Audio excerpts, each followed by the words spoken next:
Hello साथीहरू, welcome to my mini vlog. तपाईँहरूलाई मेरो मिनी भ्लगमा फेरि पनि स्वागत छ। आई होप तपाईँहरू सबैजना सन्चै हुनुहुन्छ होला।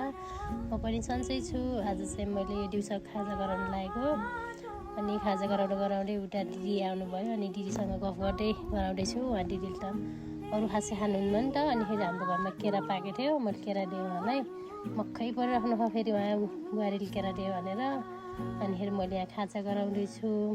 अरू चाहिँ बुवा आमाहरू चाहिँ सबै आफ्नो आफ्नो कामतिर हुनुहुन्छ। म चाहिँ यहाँ दिउँसो खाजा गराउनु लागेको। अनि रोटी पनि यस्तो मजाले फुर्यो। अनिखेरि पाकिसकेपछि मैले उहाँलाई खाना दिएँ। अनिखेरि मेरो चाहिँ नानी चाहिँ बाहिर खेल्न गएको थियो। बाहिरबाट आएपछि चाहिँ उसलाई चाहिँ मैले माया देखाउनु पर्ने रे।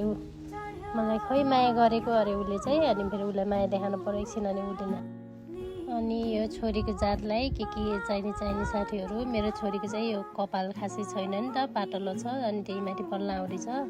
अनि उसले डोरी बाँधिदिनु भनेर मलाई हैरान पारे। मैले बिहान उसलाई डोरी बाँध्दै थिएँ, उसले फेरि डोरी देखाउन गएको गाउँतिर। अनि फेरि पुरी पाकिसकेपछि फेरि मैले यता चिया बसालेँ यता ग्यासतिर।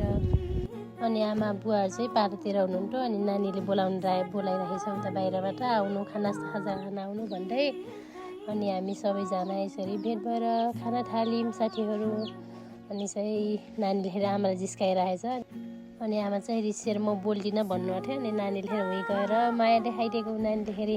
अनि यस्तै छ साथीहरू हाम्रो दिनहरू फेरि। अनि फेरि हामीले यहाँ खाजा नास्ता खाँदैछौँ, सबै घर परिवार बसेर गफ गर्दै हाँसो मजाक गर्दै खाँदैछौँ।